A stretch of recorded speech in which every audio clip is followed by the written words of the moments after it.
Hello అండి అందరికీ. మాకు అతి తక్కువ రోజులోనే పరిచయమైన ప్రేమలత ఆంటీ కాల్ చేసి పుట్టపర్తిలో ఉన్న వాళ్ళ ఇంటికి అయితే రమ్మన్నారు కదా అనేసి అయితే వెళ్ళాము. ఆంటీ వాళ్ళు పుట్టపర్తిలోని గోకులం దగ్గరలో ఒక అపార్ట్మెంట్లో ఉంటారు. ఆంటీ మమ్మల్ని చాలా బాగా రిసీవ్ చేసుకుంది అండ్ చాలా హ్యాపీగా కూడా ఫీల్ అయింది. ఆంటీకి 2 కూతుర్లు. అంకుల్ ఏపీఎస్ఆర్టీసీలో రిటైర్ అయ్యారు. మేము వెళ్ళగానే ఆంటీ డ్రై ఫ్రూట్స్తో చేసిన వెల్కమ్ స్వీట్ అయితే ఇచ్చారు. క్రంచీగా చాలా బాగుంది స్వీట్. నెక్స్ట్ అయితే లంచ్ చేయమన్నారు. మేము ఇంటికి వెళ్ళేసరికి 1 అయింది.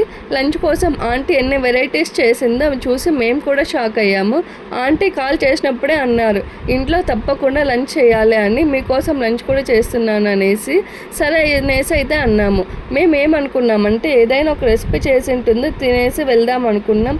తీరా అక్కడికి వెళ్ళి చూసాక అసలు ఏంటిది, ఇన్ని వెరైటీస్ ఎందుకు చేశారు అన్నాను.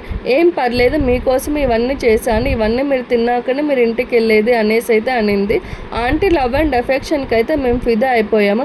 అంటే స్వయంగా ఆంటీని దగ్గరుండి వడ్డించింది. ఇంతకేం వెరైటీస్ చేసిందంటే గోబీ రైస్, గోబీ 65, పప్పు, వైట్ రైస్, మిరియాల రసం, పెరుగు పచ్చడి విత్ కర్డ్, అప్పలం, ఘీ. అసలు వంటలు అయితే వేరే లెవెల్. టేస్ట్ అయితే ఇంకా చెప్పక్కర్లేదు. కుక్కర్ ఓపెన్ చేయగానే అందులో నుంచి వచ్చిన గోబీ రైస్ స్మెల్ అయితే ఉన్నదండి. ఆ స్మెల్కి కడుపు నిండిపోయింది అనుకోండి. ఆంటీ వడ్డించే విధానం తింటుంటే పెడుతుంది, తిను తిను ఇంకా బాగా తినాలని పెడుతూనే ఉంది. అమ్మాయిలు బాగా తినాలని అంటుంది. అన్ని వెరైటీస్ తినడం అంటే చాలా కష్టం, బట్ అలాగైతే తినేసాము.